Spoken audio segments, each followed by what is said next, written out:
Alright, got a really cool story. I usually don't like these types of videos, but I've had probably the greatest adventure of my life for New Year's Eve, okay? I just got home. It's currently 4:22 p.m. New Year's Day. Happy New Year's. So, let's get started. Yesterday was New Year's Eve, of course. I went to work, woke up at 5 in the morning, got off at 5 p.m.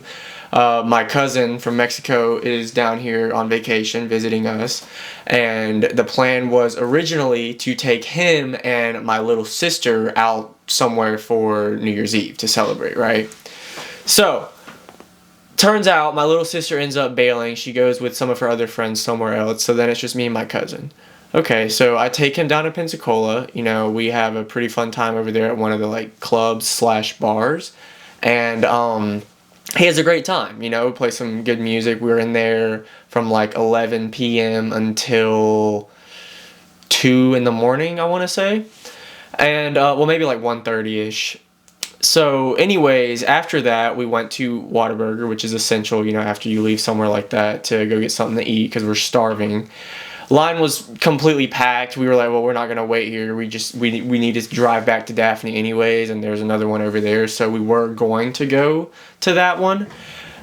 So then we just head out. We hit the road, get on the interstate, and halfway there, a friend of mine who is in New Orleans was asking me like a week ago to come down there and stay with them in a hotel that they have to kind of just spend New Year's out there. You know, they have all kinds of things going on over there.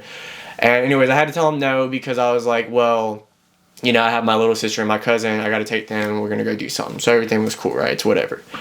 Anywho, on this drive home, out of morbid curiosity, I texted him like, hey, you know, when do you leave tomorrow? And he's like, oh, I don't leave until Friday. I'm like, okay. And then follows that up with saying, come over. Like, come on, head out here. And I'm like, my friend, it is 2 in the morning, you know? And anyways, I gave it like 5 seconds of thought and I was like, okay. So then I take my cousin to his sister's house who lives in Daphne, and that's who he was staying with. Drop him off. And it is 2:30 in the morning at this point. Get on the interstate for a 2 hour and 22-minute drive to New Orleans.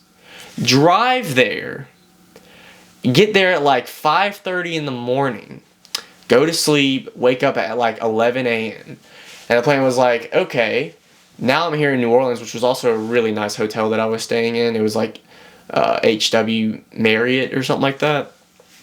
Anyways, I wake up and like, one of my friends told me, he's like, hey, you know, there's a casino out here. I'm like, really? Okay.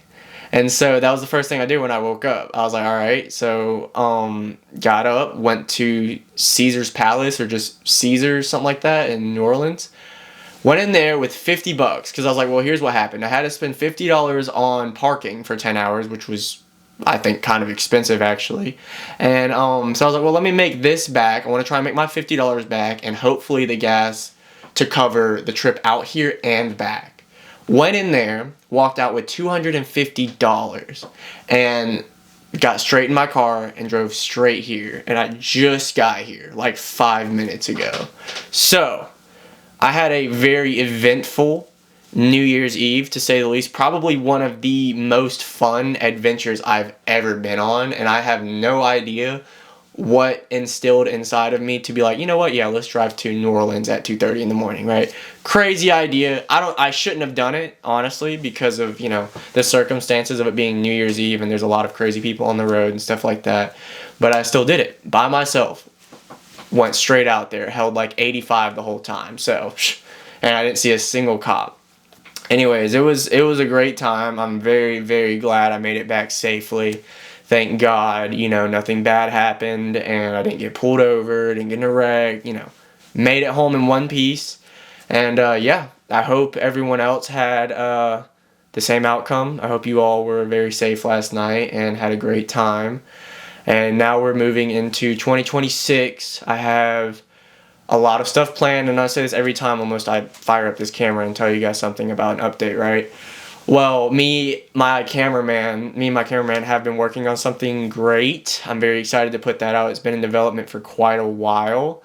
And it's very special to me. It's gonna be a very meaningful video. There's gonna be a lot of story behind it and stuff like that. It's almost like a short film is what I'm developing. So I'm gonna hit the ground running on that again. I've kind of taken a break with the holidays, Thanksgiving, Christmas, New Year's, and all that. A lot of family has been over here, so yeah, great things to come in 2026. I don't really have a whole lot of resolutions. I guess maybe just, try and make it happen this year. But yeah, I just wanted to let you guys know kind of what happened last night, where I've been, what I've been up to. And I hope everyone has had a great 2025. There's been a lot of ups and downs. And I hope everyone has an even better 2026. And yeah, thank you guys for watching. If you've made it this far, this is about a 6-minute long video, and I'm going to try and put it out everywhere. So yeah, thank you guys for watching. I really appreciate it, and I'll see y'all soon.